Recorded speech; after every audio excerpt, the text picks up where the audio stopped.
Padre Santo, te damos gracias por este día. Te damos gracias por la Escritura y el Espíritu Santo. Te damos gracias, Señor, por el Señor Jesucristo y su muerte en la cruz por nosotros. Señor, danos sabiduría, entendimiento, Señor. Ayúdanos a entender las Escrituras para que seamos ministros capaces, Señor, de llevar a cabo el trabajo que nos has dado. Para tu gloria, Señor, en el nombre de Cristo Jesús. Amén. Hermanos, en el día de hoy hay una enseñanza que muchas veces se llama la enseñanza del cristiano carnal.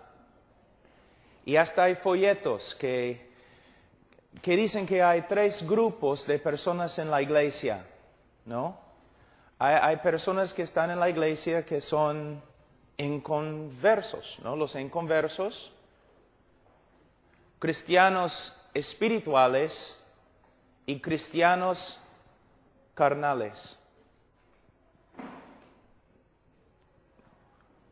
El cristiano va a pecar, de verdad. Un cristiano verdadero puede caer en la carnalidad, es cierto. Pero no es bíblico hablar de un estado de cristianismo que se llama carnal. No hay tal cosa como un cristiano que vive siempre en la carnalidad.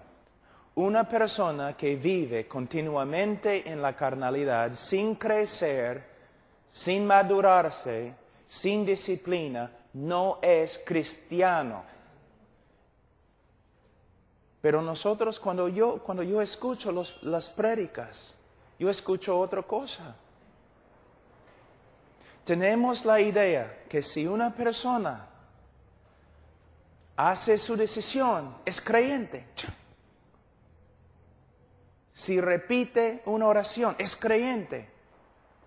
Si levanta la mano en una campaña evangelística, es creyente. La evidencia de que una persona es creyente no es simplemente que ha levantado la mano o ha hecho una decisión. La evidencia se encuentra en cómo vive después de su supuesta conversión. La Biblia enseña claramente, mira lo que dice en 17, de modo que si alguno está en Cristo.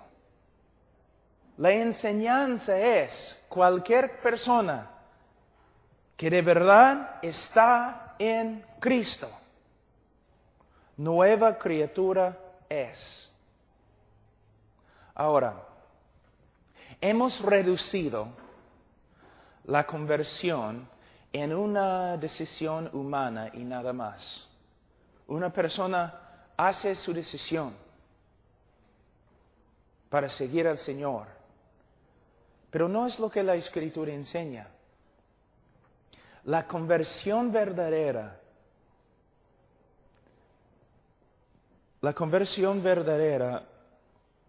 es el resultado de la obra regeneradora del Espíritu Santo. Si una persona llega a ser cristiano, es por medio de una obra sobrenatural de Dios.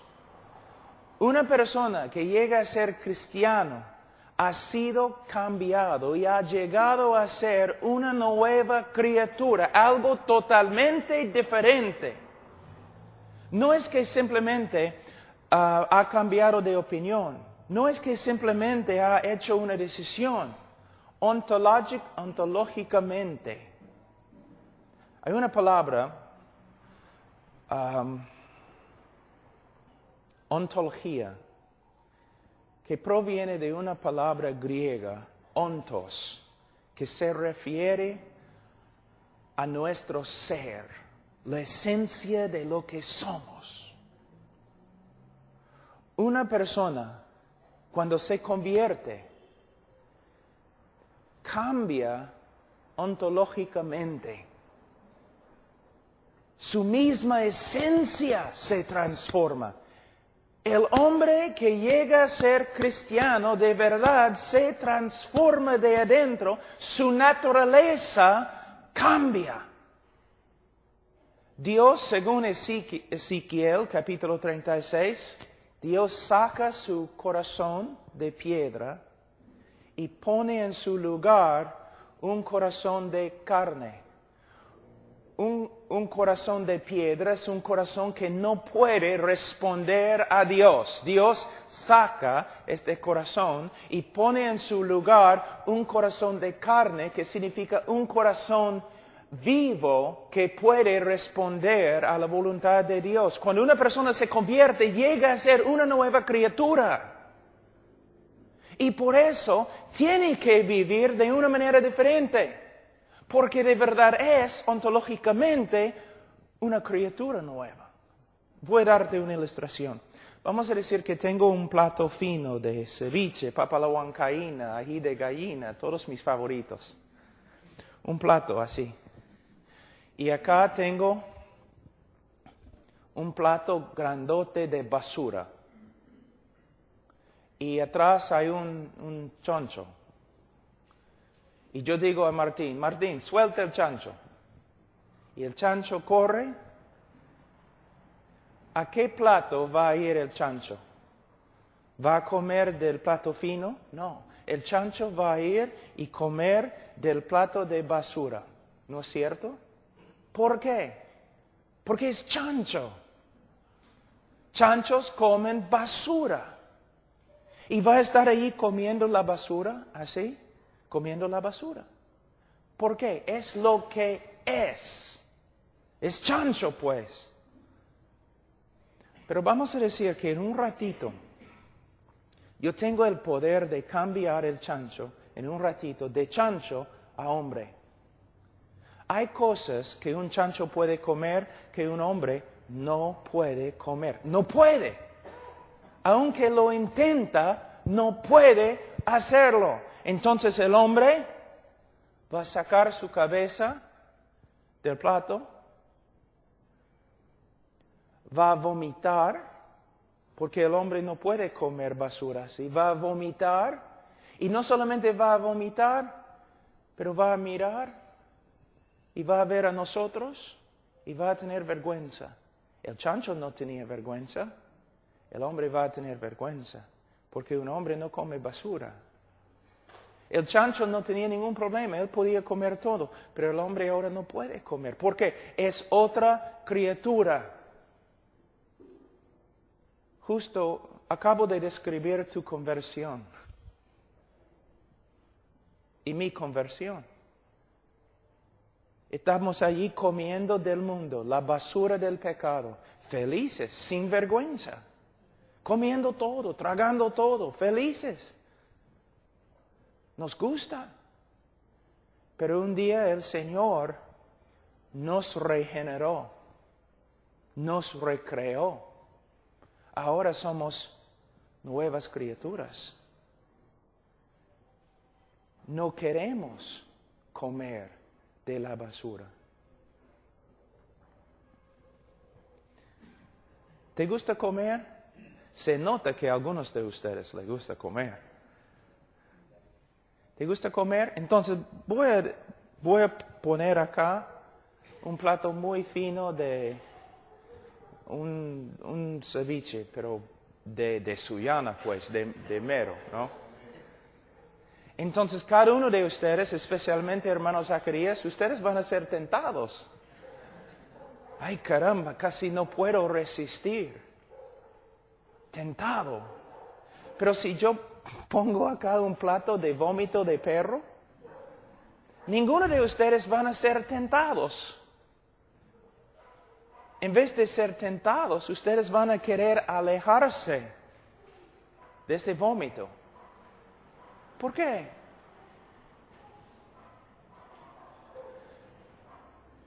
El problema, uno de los problemas más grandes en el cristianismo en el día de hoy es que hemos dejado de ver la conversión correctamente.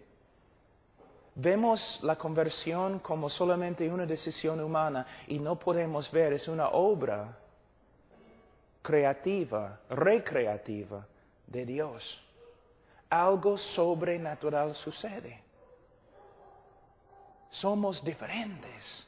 ¿Cómo puede ser? Algunos de ustedes tienen testimonios igual como el mío. ¿Cómo puede ser que soy un hombre inmoral, totalmente inmoral, un borracho? Me gustó ir a las fiestas y las chicas y todo lo demás. Y en un día, yo estaba allí en la universidad, yo me voy a la biblioteca, personas ellos ya me habían testificado, pero yo estaba allí a solas en la biblioteca y empecé a pensar en lo que escuché de ellos. Caramba. Jesús es el Cristo, es el Hijo de Dios. Murió por mí. ¿Qué estoy haciendo? Señor, sálvame. Voy a seguir a Cristo. Totalmente diferente. El próximo día estoy ahí en la universidad, no tomando, sino yo estoy ahí parado en la vereda predicando. ¿Qué pasó? ¿Una decisión humana? En un ratito había un cambio. Las cosas que yo amé, ahora aborrezco. ¿Cómo puede ser? ¿Una decisión humana? Algunos de ustedes eran drogadictos, fumando pasta un día. ¡Pum! No es que tengo que resistir la pasta, no, es que no quiero. ¿Qué pasó? Es una obra recreativa de Dios. La salvación es una obra sobrenatural, pero nosotros hemos reducido esta obra divina a nada más que una decisión humana que no tiene poder. Y una persona puede ser salva entre nosotros supuestamente y nunca cambia. Nunca cambia. Mira, la obra de Dios en la salvación es más grande que la obra de Dios en la creación del mundo. ¿Te das cuenta? Mira, el mundo fue creado ex nihilo, de nada. Ex nihilo, es una frase latina. El mundo fue creado ex nihilo, de nada. De la nada. Pero en la salvación es una obra aún más difícil, porque Dios crea no ex nihilo, de la nada, sino usando una masa corrupta.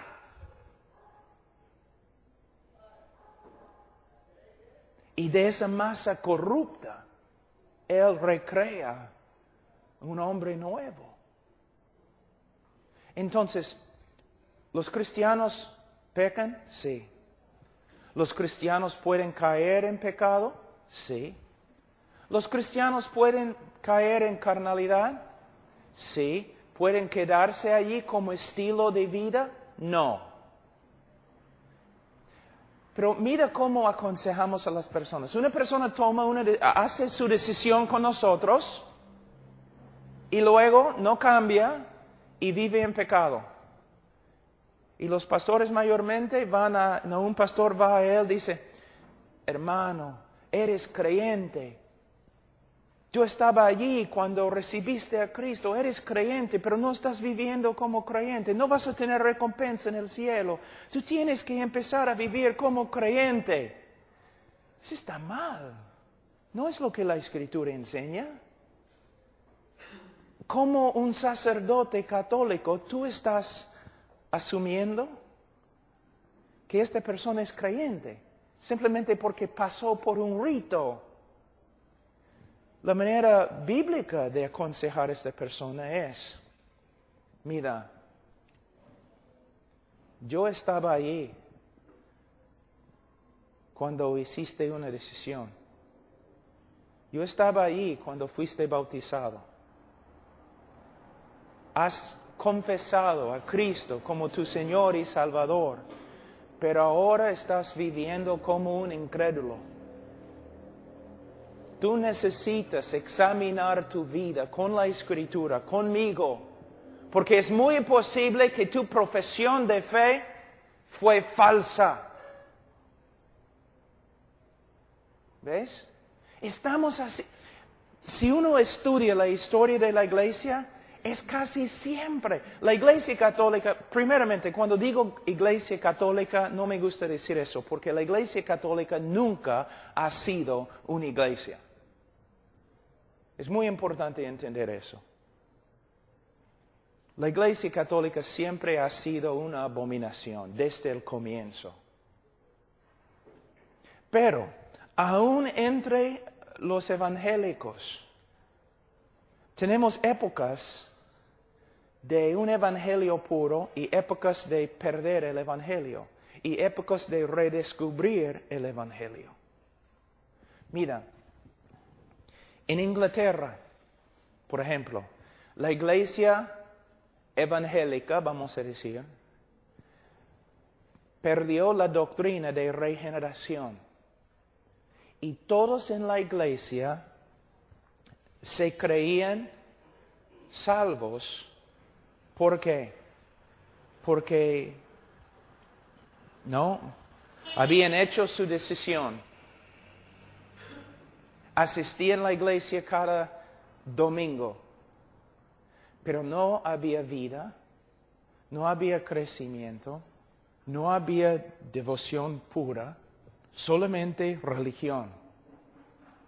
Fidelidad a un culto, nada más. Pero de ahí vinieron predicadores como Jorge Whitfield, aún Juan y Carlos Wesley, Daniel Rollins, Hal Harris y otros que decían, no. La evidencia de que somos salvos por medio de la fe es que hay vida espiritual. No solamente que asistimos a un culto, no solamente que decimos que ya hemos hecho nuestra decisión. La evidencia de la fe verdadera es que hay vida espiritual y nosotros vivimos como cristianos. Ahora, mira lo que dice. De modo que si alguno está en Cristo, nueva criatura es. Las cosas viejas pasaron, he aquí, todas son hechas nuevas. ¿Y por qué? Porque podemos tener la confianza que en cada creyente verdadero va a haber una transformación. Y todo esto proviene de Dios. La salvación es una obra de Dios. Es una obra de Dios. Y el que comenzó la obra va a cumplir la obra. ¿Por qué? Por causa de su reputación. Mira, Israel, Dios había salvado a Israel de Egipto. Pero Israel se rebeló contra Dios en el desierto. Dios probó a Moisés diciendo, Moisés, aléjate de ellos, voy a destruirlos y voy a hacer de ti un pueblo nuevo. Moisés intercedió diciendo, no, Señor, porque tus enemigos van a decir que aunque tuviste poder para sacarlos del Egipto, no tenías suficiente poder para meterlos o llevarlos a su tierra. Tus enemigos van a hablar de ti diciendo que no tienes poder, que no eres fuerte, que no eres el Dios de los dioses, porque fracasaste. Tú pudiste salvarlos de Egipto, pero no puedes llevarlos a su tierra. No puedes terminar lo que has empezado. Pero eso es exactamente lo que nosotros estamos diciendo en el día de hoy. ¿De verdad? Nosotros decimos, sí, Dios ha salvado a esta persona, pero Dios no puede cambiarlo porque esta persona no quiere. Dios ha salvado a esa persona, pero todavía está fumando pasta, todavía viviendo en inmoralidad, pero Dios lo ha salvado. Y todo el mundo se burla de nosotros. ¿Te das cuenta? Y se burla de Dios y su salvación. Su salvación no tiene poder. Él puede salvar a una persona de la condenación, pero no tiene el poder para salvar a una persona del poder del pecado en su vida. Es contrario a lo que la Escritura enseña. Vamos a estudiar todo esto mañana. Hoy día vamos a hablar de las evidencias de la fe cristiana. ¿Cuáles son las evidencias de que una persona de verdad es cristiana? Pero yo tenía que hablar de eso un ratito antes de empezar el estudio. Vamos a 1 de Juan.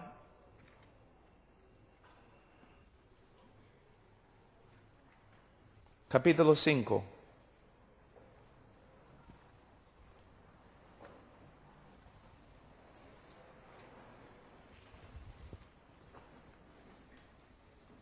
Versículo 13.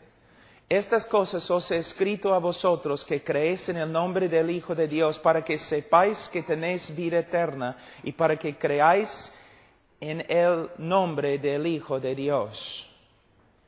El propósito del libro de 1 de Juan es para dar seguridad a los creyentes de que de verdad son creyentes y son salvos. Ese es el propósito del libro.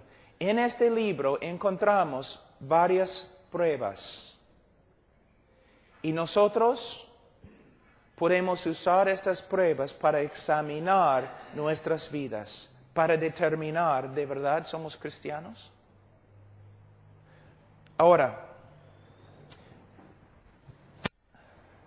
guarda tu sitio en 1 de Juan y vamos a volver un ratito a 2 Corintios, pero capítulo 13.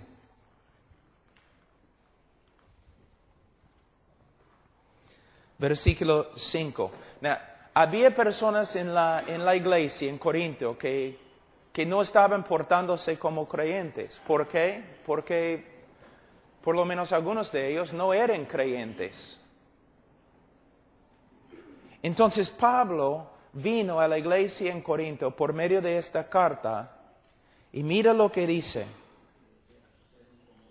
En capítulo 13, versículo 5 de 2 Corintios, él dice, examinaos a vosotros mismos si estáis en la fe, probaos a vosotros mismos. ¿Cuándo es la última vez que dijiste a un hermano que debe hacer eso? ¿Que debía hacer eso? Cuando un hermano o una persona en la iglesia no está viviendo conforme a las Escrituras, ¿qué le has dicho? Le has dicho, oye hermano, eres hermano, debes portarte como un hermano, no vas a tener recompensa en el cielo, eres salvo pero no te portas como cristiano. No, debes ir al hermano diciendo, hermano, examínate a ti mismo para ver si eres creyente. Pruébate a ti mismo.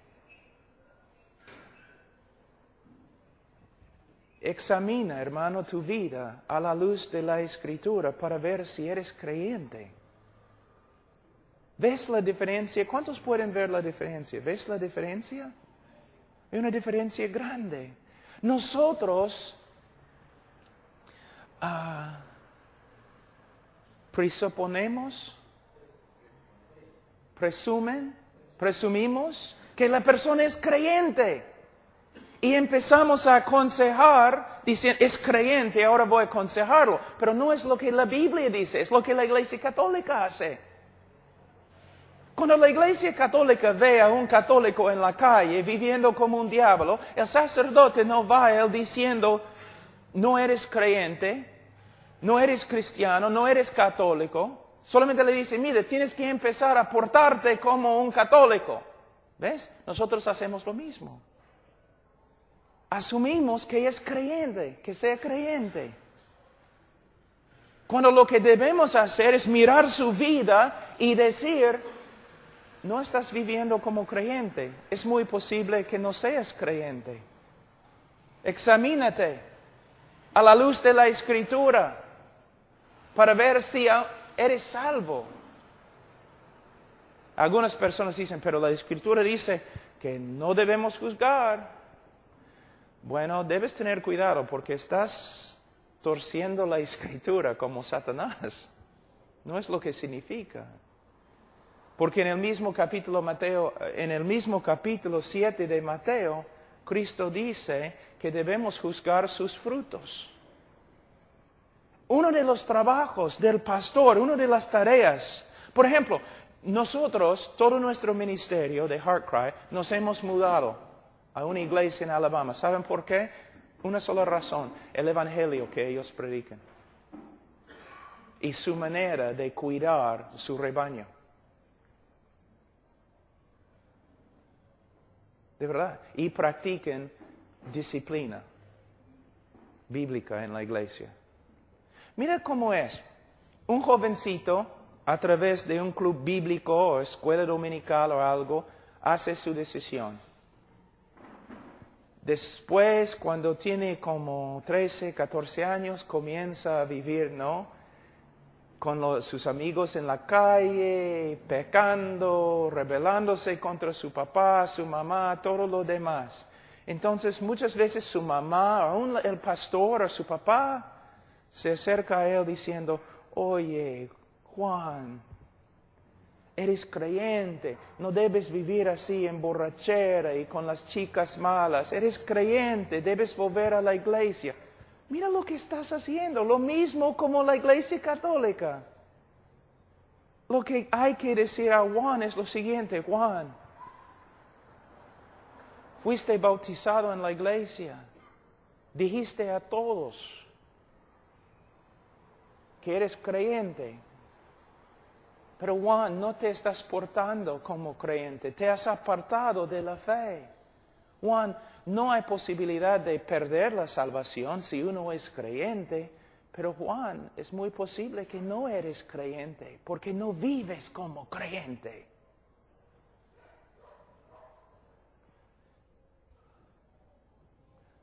Mira, vamos a decir que voy a la sierra por la carretera central donde hay llamas. Y como gringuito yo digo, qué bonito, qué bonita vaca. Y tú dices, Pablo, no es vaca, es llama. No es vaquita, ven vaquita. No, Pablo, no es una vaca, es una llama. Pero no es una vaca. Pablo, siéntate. Mira, una llama tiene las siguientes características. Una vaca tiene otras características. Este animal tiene características de una llama. No tiene las características de una vaca. ¿Por qué podemos usar lógica así con respecto a los animales, pero los pastores no pueden usar la misma lógica en la iglesia? ¿Habla como creyente? No. ¿Vive como creyente? No. ¿Piensa como creyente? No. Pero es creyente. ¿Por qué? Porque yo estaba allí cuando hizo su decisión, cuando oró su oración, cuando pasó por este rito evangélico mío. ¿Y cuántas personas están en la calle ahora viviendo como diablos, pero se creen salvos por causa de ti y tu manera de evangelizar? Porque tú le dijiste que era salvo. Porque pasó por tu rito evangélico, igualito al sacerdote católico, que dice a todos los peruanos que son salvos porque una vez en su vida fueron bautizados como niños. ¿Te asusta? Debe asustarte. Debe asustarte. ¿La salvación es por medio de la fe? Solo por medio de la fe. ¿Por medio de obras? No, es blasfemia decir que la salvación es por medio de obras. Pero nosotros hemos reducido el Evangelio y la invitación a nada más que un rito evangélico que es la hermana del rito católico. Y hay un montón de personas que se creen evangélicos, que están cometiendo fornicación constantemente, están viviendo en inmoralidad y todo lo demás, pero se creen salvos por causa de nuestras prédicas. Es así. Y si tú dices no, entonces vamos a volver a la escritura, pero también vamos a volver a la historia de la iglesia. Vamos a volver a los padres, los bautistas tempranos, y vamos a comparar nuestra manera de evangelismo con ellos. Y vamos a ver algo completamente diferente. Porque cuando ellos predicaron, ellos también dijeron, la invitación es arrepiéntete y cree en el Evangelio. Y la evidencia de que has creído es que tu vida cambia, porque si alguno está en Cristo, nueva criatura es. Y si tú te dices cristiano, pero no cambias, entonces examínate a la luz de las Escrituras para ver si eres creyente.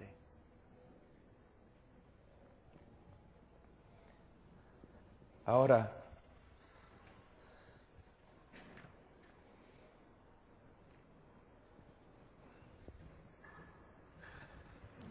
el tiempo vuela. Vamos a ver en 1 de Juan capítulo 5, versículo 13. Estas cosas os he escrito a vosotros que creéis en el nombre del Hijo de Dios, para que sepáis que tenéis vida eterna y para que creáis en el nombre del Hijo de Dios. Entonces, Juan va a darnos, a través de todo el libro, varias pruebas por las cuales, o con las cuales podemos examinar nuestra vida. Pablo dice, examínate, pero ¿conforme a qué? ¿A cuál estándar vamos a examinarnos? El estándar de las Escrituras, y las Escrituras primera de Juan. Entonces vamos a Juan capítulo 1 y vamos a empezar. Juan 1, versículo 5. Este es el mensaje que hemos oído de Él y os anunciamos. Dios es luz y no hay ningunas tinieblas en Él. Si decimos que tenemos comunión con Él y andamos en tinieblas, mentimos y no practicamos la verdad.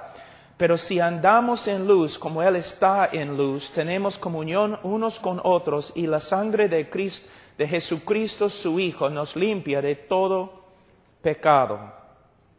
Ahora, ¿qué está diciendo? Well, primeramente necesitamos entender lo que significa Dios es luz. Mayormente cuando pensamos en este texto, pensamos, bueno, Dios es santo. No hay pecado en Dios. Y bueno, es cierto, Dios es luz, no hay pecado en Él.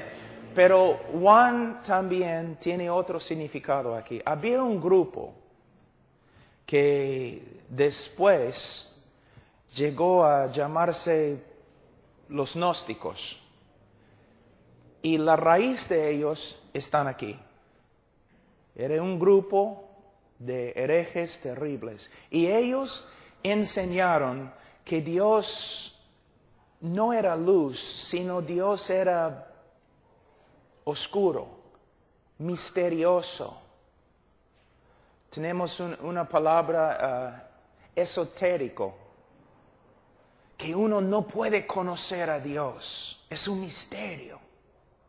Y solamente algunos, ¿no? Algunos maestros bien altos y espirituales pueden entender. Los demás no pueden entender. Pero Juan viene y dice, no, Dios no es esotérico, no es oscuro, Dios es luz. Dios nos ha mostrado, nos ha revelado quién es y lo que es su voluntad. Entonces, cuando la Biblia dice aquí, en 1 de Juan, que Dios es luz, significa que Dios se ha revelado a sí mismo a nosotros y nos ha mostrado quién es su carácter y lo que quiere su voluntad. Entonces, cristianos pueden conocer el carácter de Dios, los atributos de Dios y entender quién es. Y también los cristianos pueden entender la voluntad de Dios para hacer lo que Él quiere. Entonces Dios es luz, nos ha revelado su carácter, su naturaleza y su voluntad. ¿Me entienden, hermanos? Ahora, dice en versículo 6, si decimos que tenemos comunión con Él. En el día de hoy, en la interpretación moderna, en el día de hoy, algunos enseñan que eso está refiriéndose a un creyente que tiene comunión con Dios, ¿no?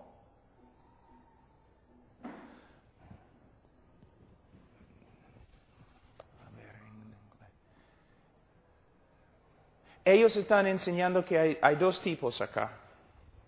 Que está hablando de cristianos que tienen comunión con Dios y cristianos que no tienen comunión con Dios. Pero no es la interpretación antigua ni la interpretación bíblica. Cuando la Biblia se refiere a una persona que tiene comunión con Dios, está refiriéndose a un creyente.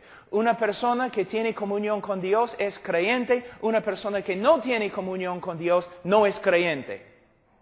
Entonces no está hablando aquí de un creyente que puede tener comunión o otro creyente que no tiene comunión. Sino, si tienes comunión con Dios, eres creyente. Si no tienes comunión con Dios, no eres creyente. Es lo que está enseñando.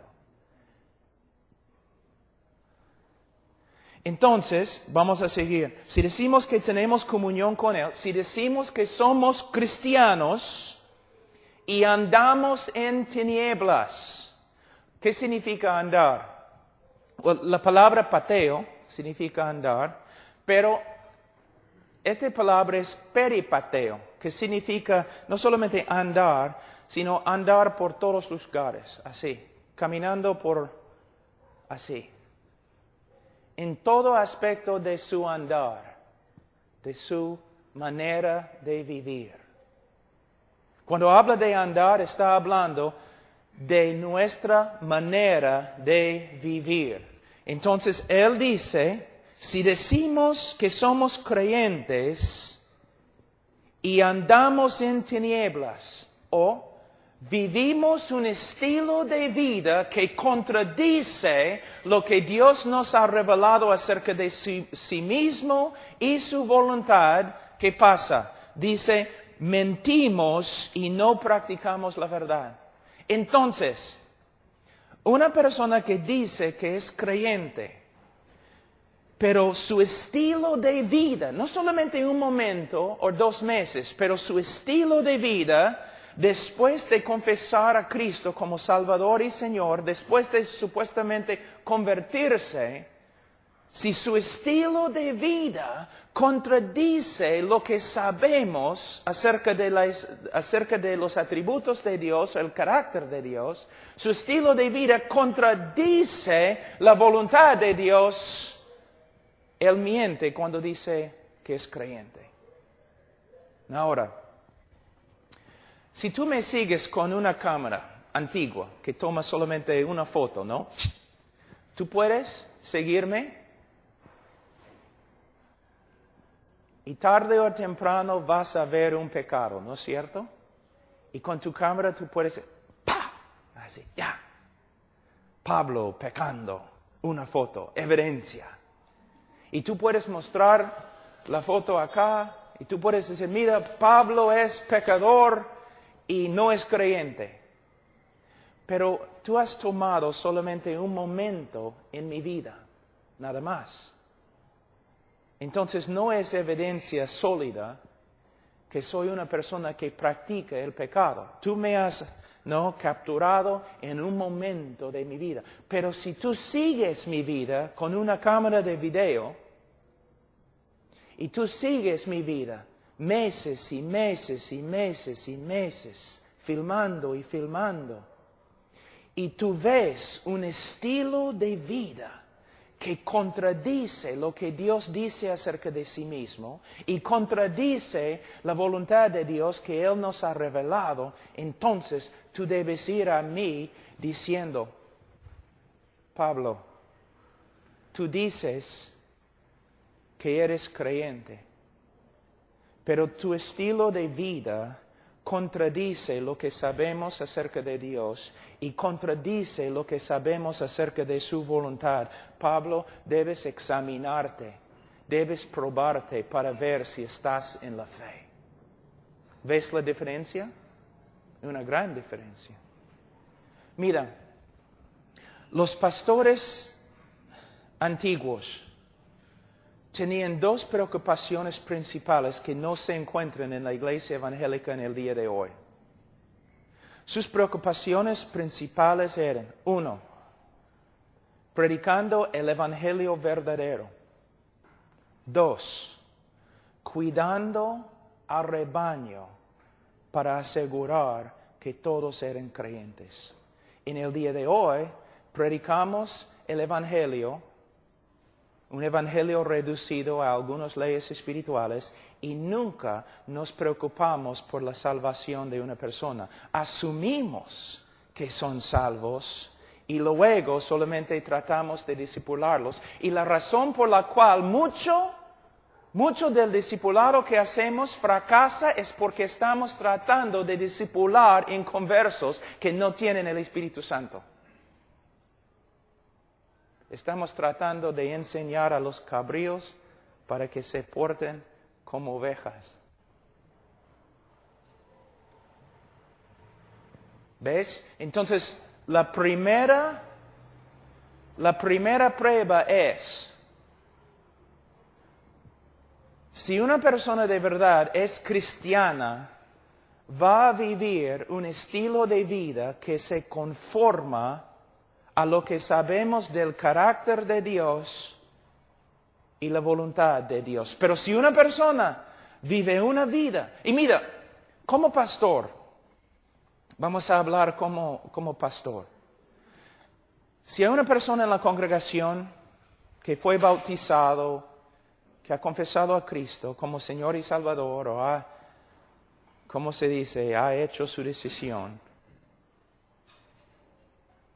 Y como pastor estoy examinando su vida, mirando su vida, cuidándole. Es mi trabajo. Y yo veo que su estilo de vida contradice el carácter de Dios y contradice la voluntad de Dios. Yo no voy a ir a Él diciendo, no eres creyente. Pero voy a ir humildemente y decir, mira, aunque confieses a Cristo como Señor y Salvador, y aunque fuiste bautizado como tu pastor, yo tengo que decirte, tu estilo de vida contradice lo que sabemos del carácter de Dios y tu estilo de vida contradice la voluntad de Dios. Tú debes tener bastante miedo. Es posible que ni eres creyente. Esa es la manera de aconsejar de las Escrituras, del apóstol Pablo, de los bautistas tempranos, pero no de los evangélicos ni los bautistas en el día de hoy, porque nosotros aconsejamos más como la Iglesia católica que la Iglesia bíblica. Mira lo que hacemos, la diferencia. Voy a repetir, antes que continuemos, la Iglesia católica asume que una persona es católica, que es cristiana. Y cuando esa persona vive como diablo, ellos todavía asumen que es católica, que es cristiana, y solamente reprende a la persona diciendo, eres católico, debes vivir como un católico. La iglesia evangélica en el día de hoy, iglesia bautista, hace lo mismo. Porque tenemos esta superstición de evangelismo que usamos, de la persona tiene que hacer su decisión. Esta persona oró conmigo, por eso es salva. Tú no sabes que es salvo. Pero nosotros asumimos, ya hiciste su decisión, es creyente. Pero cuando no vive como creyente, nosotros decimos, igualito a la Iglesia Católica. Eres creyente, pero no estás viviendo como creyente. ¿Cómo sabes que es creyente? Si no se porta como creyente, muy posible no es creyente. Más bien debemos decir, confesaste a Cristo, pero no vives como creyente. Es muy posible que no eres creyente. Examínate, pruébate, conforme a este examen que tenemos en 1 de Juan. Entonces, la primera evidencia de que una persona es cristiana es que anda en la luz. Vive un estilo de vida que se conforma a lo que sabemos de la voluntad de Dios y el carácter de Dios. Ahora, la segunda prueba, versículo 8. Si decimos que no tenemos pecado, nos engañamos a nosotros mismos y la verdad no está en nosotros. Si confesamos nuestros pecados, Él es fiel y justo para perdonarnos nuestros pecados y limpiarnos de toda maldad. Si decimos que no hemos pecado, le hacemos a Él mentiroso y su palabra no está en nosotros. Ahora, ¿qué significa? Significa lo siguiente. Primeramente, todos los cristianos van a luchar con el pecado. Pero hay una gran diferencia entre una persona que lucha contra el pecado y una persona que vive en el pecado como un estilo de vida. Aquí tenemos otra evidencia del cristianismo verdadero. El cristiano verdadero, cuando peca, el Espíritu Santo le va a convencer de su pecado, va a tener un corazón contrito, va a arrepentirse y va a confesar su pecado. Una de las evidencias más grandes de que una persona es cristiana no es que sea sin pecado, sino cuando peca. No puede vivir con su pecado, sino tiene que arrepentirse y confesar su pecado. ¿Me entienden, hermanos? Una de las evidencias más grandes del cristianismo es un corazón contrito que tiembla ante la palabra de Dios y confiesa su pecado. Su vida es una vida de confesión y contrición. Voy a darles un ejemplo. Y algunos de ustedes, pastores, van a reírse, porque es verdad. Una vez, pastor, estás predicando en la iglesia y el Señor comienza a hacer algo mientras estás predicando, quebrantando los corazones de personas, de creyentes, ¿no? El Espíritu Santo comienza a obrar quizás en el culto.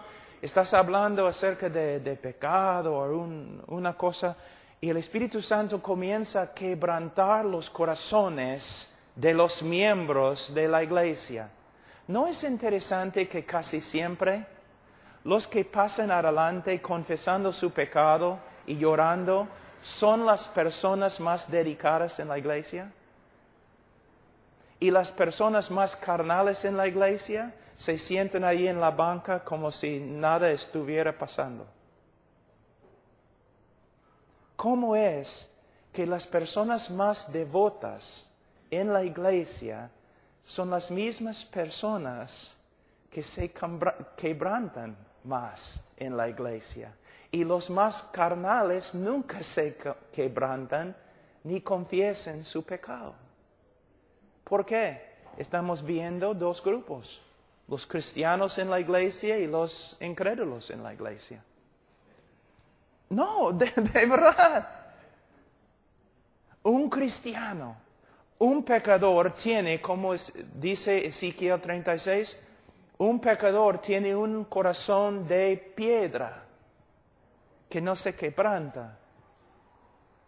Un cristiano tiene nuevo corazón de carne que es sensible a la voz de Dios y cuando peca se quebranta. Y es cierto que un creyente, no como un incrédulo, pero un creyente verdadero puede un tiempo endurecer su corazón contra lo que sabe es verdad. Pero tarde o temprano, por medio de una prédica, por medio de la reprensión de otro hermano, por medio de simplemente una obra del Espíritu Santo o por medio de la disciplina, se va a quebrantar. Ese es el propósito de la disciplina en la iglesia que no se practica en el día de hoy. ¿Y sabe qué? En las confesiones de los bautistas ellos siempre decían, si una iglesia no practica la disciplina bíblica, no es una iglesia verdadera. Es uno de los propósitos de la disciplina en la iglesia, de Gálatas capítulo 6, 1 y 2 y de Mateo 18. Si tú ves a un hermano y tú crees que el hermano está en pecado, tú tienes que ir al hermano y reprenderle a solas, tú. Si se arrepiente, has ganado a tu hermano. Pero si él no está de acuerdo contigo y dice, no he pecado, entonces debes traer otros dos contigo. Hombres sabios y maduros, quizás los pastores. Y tú tienes que hablar con tu hermano y los pastores o los otros dos hermanos tienen que juzgar para ver quién tiene razón.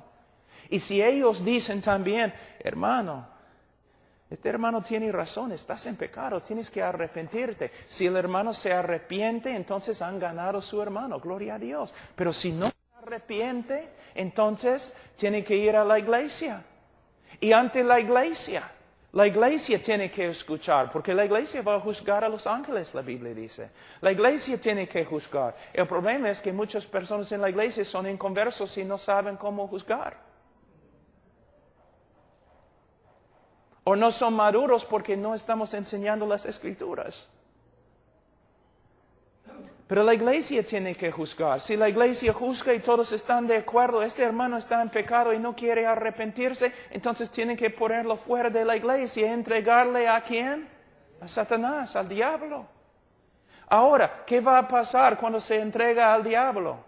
Dos posibilidades. Hay una posibilidad que nada va a pasar. Que nada va a pasar. Quizás después de entregarle a Satanás, él va a prosperar. Que nada va a pasar. Que no va a regresar a la iglesia. Todo tranquilo. ¿Sabe lo que significa? Es incrédulo. Es incrédulo. Pero si se entrega a Satanás y el hombre sufre y sufre y sufre y vuelva a la iglesia arrepentido, ¿qué significa? Es creyente. Porque Dios, hermanos, mira, cuán débil es nuestro Dios, ¿no? Dios quiere hacer tantas cosas en tu vida, pero tú no permites que Dios obre. Tú no permites que Dios obre. ¿Desde cuándo? O yo escucho a los evangelistas, Cristo está tocando a la puerta de tu corazón y está llorando, pero Él no puede abrir la puerta. Él no tiene el poder de abrir la puerta. Solo tú tienes el poder de abrir la puerta. La puerta pertenece a Jesús. Si Él quiere botar la puerta, Él puede hacerlo. ¿Qué Dios tienes? Un Dios de psicología. El que comenzó la buena obra la va a perfeccionar. Sí. Entonces, la segunda evidencia es que el cristiano verdadero, aunque peque, va a ser sensible a su pecado, va a arrepentirse y va a confesar su pecado. Ahora, otra prueba, versículo 6, capítulo 2. El que dice que permanece en Él debe andar como Él anduvo. Tú dices, entonces, Pablo, todos nosotros vamos al infierno. ¿Quién anda como Cristo? Tienes que entender lo que está diciendo. De nuevo está hablando de un estilo de vida. ¿Cómo? Una ilustración. Cuando yo era niño, chibolo de 5 o 6 años, nosotros vivimos en una chacra, teníamos caballos y vacas y todo lo demás. Y mi papá siempre, como a las 5:30 en la mañana, él entró a mi cuarto, siempre. Pablo, levántate, no hay descanso para los malos. ¿No? Entonces, ya me levanté, ¿no? Así siempre. Y teníamos que salir para dar alimento a las vacas en el invierno cuando había nieve y todo lo demás, o llevar agua porque los lagos se habían congelado. Entonces mi papá pasaba por el campo así, era un hombre muy grande, pasaba por el campo así, ¿no? Y yo quería ser igualito a mi papá, yo quería caminar como él, pero él era así, yo era así. Pero cuando él estaba caminando en la nieve, yo podía ver sus huellas, ¿no? Y yo quería poner mi pie donde él había puesto su pie. Entonces él estaba caminando así, tranquilo. Y yo, como una araña borracha, yo estaba caminando, ¿no? Y a veces, tratando de caminar así, caía. Yo no podía caminar como mi papá. Era una lucha para mí caminar como mi papá. Pero si una persona está observándome, él puede discernir al toque, este niño quiere ser como su papá. ¿Ves? No tiene el poder de hacerlo. A veces cae. Pero se nota que este niño quiere ser como su papá. A pesar de sus fracasos, a pesar de su incapacidad, su impotencia, él quiere ser como su papá. Entonces, si tú tienes una persona en tu iglesia y no se nota nada de discipulado, sus deseos, él quiere ser como los mundanos, él quiere ser rico, él quiere no sé, tener fama entre los incrédulos y todo lo demás. ¿Qué significa? No conoce a Cristo quizás. Pero si tú tienes un hermano en la iglesia, y a veces tenemos hermanos verdaderos en la iglesia, que caramba, nosotros decimos, Señor, llévalo al cielo. Es un desastre, Señor. Pero se nota, a pesar de todo, se nota de verdad, este hombre quiere ser como Jesús. No es tan inteligente como los demás. Sería más fácil discipular un burro. Pero de verdad se nota. Hay una realidad de Dios en su vida y Él quiere ser como Dios, como Cristo. Él quiere andar como Él.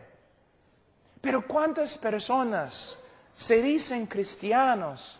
Pero ellos quieren ser como los futbolistas, como los estrellas de cine, como todos esos hombres de negocio y fama. Esta enseñanza es muy, muy buena, especialmente para los jóvenes. Joven, tú dices que eres creyente. Tu manera de hablar, tu manera de caminar, tu manera de vestirte, se nota que quieres ser como el mundo. Es muy posible, es porque eres del mundo. Entonces, la primera prueba, aquí vamos a terminar y vamos a seguir después, pero la primera prueba es un cristiano verdadero, como un estilo de vida, va a vivir de una forma que se conforma al carácter de Dios y se conforma a la voluntad de Dios. También un creyente verdadero va a tener un corazón sensible al pecado y tarde o temprano se va a arrepentir de su pecado y confesarlo. También él que es cristiano verdadero va a andar como Cristo anduvo, que significa se nota en su vida un deseo real de ser como Cristo, de portarse como Cristo, de imitar a Cristo. ¿Ok? En la próxima lectura que doy vamos a hablar de más pruebas. Y la ventaja, hermanos, ustedes pueden abrir la Biblia con una persona, un miembro de la iglesia que no anda como creyente. Tú puedes decir, mira, tienes que examinar tu vida a la luz de la Escritura. ¿Ves? Y vamos a hacerlo. Hermano, ¿andas como un estilo de vida conforme al carácter y voluntad de Dios? Hermano, ¿eres sensible al pecado? Hermano, ¿el deseo de tu corazón cómo es? ¿Andar como Cristo? Y si la persona dice, sí, es el deseo de mi corazón y tú no puedes saber lo que está dentro de mi corazón, tú puedes decir, yo no necesito saber lo que está dentro de tu corazón porque lo que está dentro de tu corazón está saliendo cada día en tu comportamiento. Nunca permitas que una persona diga, pero pastor, tú no sabes lo que está dentro de mi corazón. Porque tienes que responder, no tengo que hacerlo. Porque Cristo dijo, los conoceréis por sus frutos. Lo que está dentro de tu corazón está saliendo de tu boca, saliendo de tus manos, saliendo de tus pies. Todo lo que necesito saber acerca de ti, yo puedo saber acerca de ti por medio de observar tu vida. ¿Okay? Vamos a orar. Padre Santo, te damos gracias, Señor. Te damos gloria por todo lo que has hecho. Señor, bendice la enseñanza y, Señor, ayúdanos a entender lo que es el Evangelio verdadero, cómo dar una invitación y cómo aconsejar a los creyentes para que sepan bíblicamente que son creyentes. En el nombre de Cristo Jesús. Amén.